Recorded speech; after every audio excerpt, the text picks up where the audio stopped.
Hello, my name is Nelly, and today we are going to be looking at another tutorial that is to do with human resource planning. But before I begin, make sure you subscribe to the channel. It will bring you some good luck in your forthcoming exams. So, starting off, I'm going to be looking at the overview, process, rationale, challenges, and the roles. So that is going to be our outline. And with the overview, human resource planning.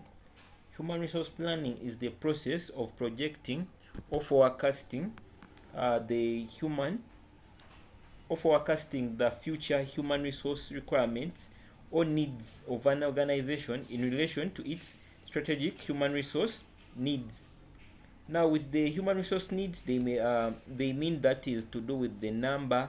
It can be 50, competence, places, activities, time, all that. Then with this, you can get to project for the future and then work backwards. So for effective human resource planning, an organization has to achieve its strategic goals and objectives. So lack of or inadequate human resource planning within an organization can result into significant costs when unstaffed positions create costly inefficiencies, and when variance pay is required for large number of employees being laid off. Then that takes us to the process of human resource planning.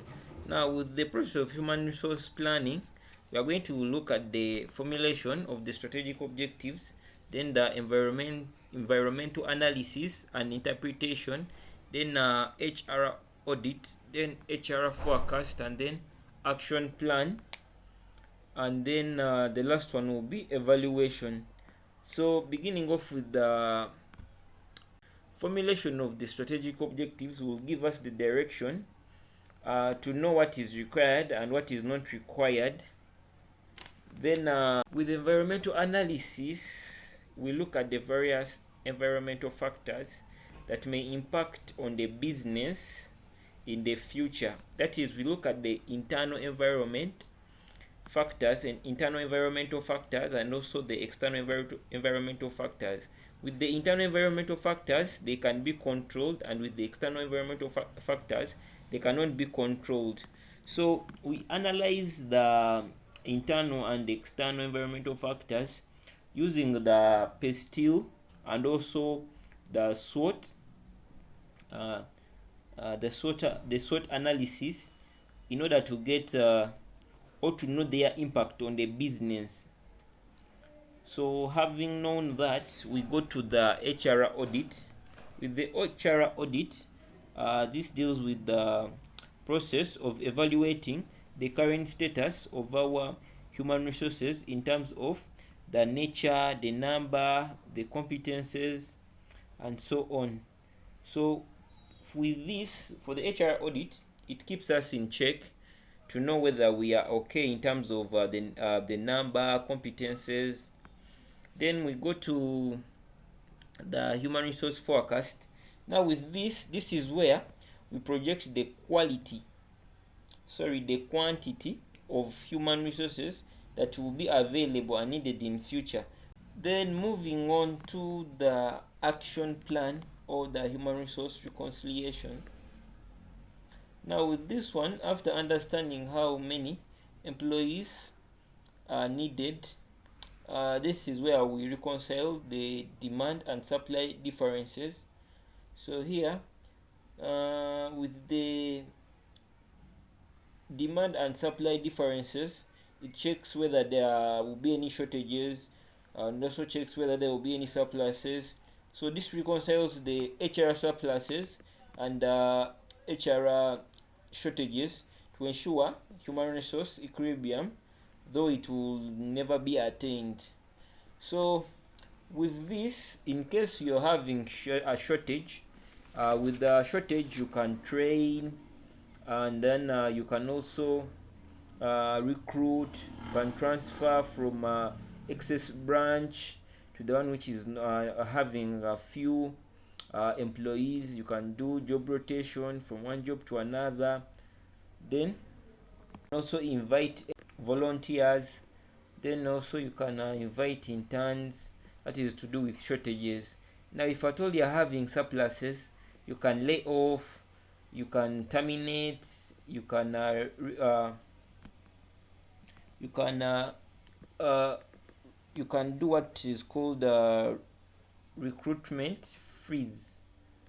Then that is to do with surpluses. Then looking at the valuation.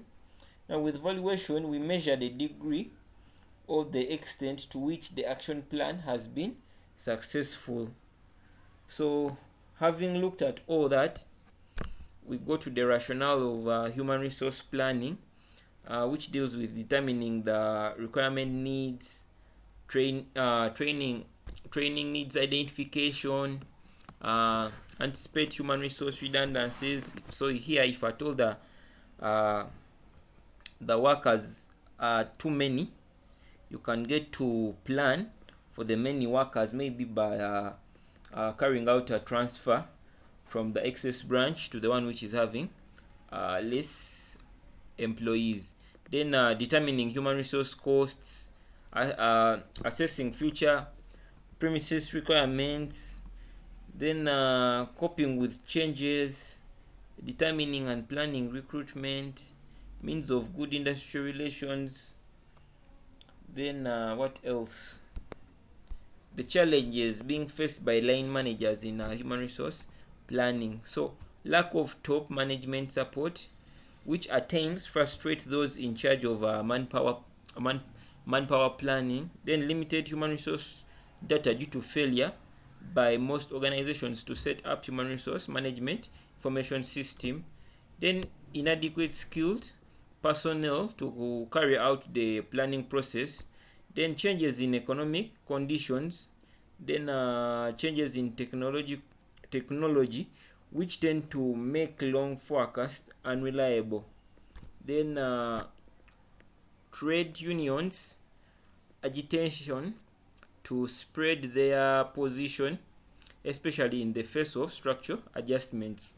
So here trade unions try to fight hard to see whether the employees are highly paid, to create favorable conditions in that favor more of the employees. So it can be a challenge to the line managers. So then we are having limited resources, especially funds and time, to finance and carry out the activities of HR planning. Then unfavorable government policies, especially on labor legislation, population composition, education, etc. Then conflict within and between departments due to limited coordination. Then unpredictable human resource wastage, especially natural wastage. Then we are having the roles of line managers in HR planning. They help in HR auditing, they help in carrying out HR demand forecasts. Remember, with the demand forecast, it looks at the projecting quality and the quantity of employees which shall be needed in the future. And then we also have the HR supply forecast. This looks at projecting the availability of the labor to be supplied.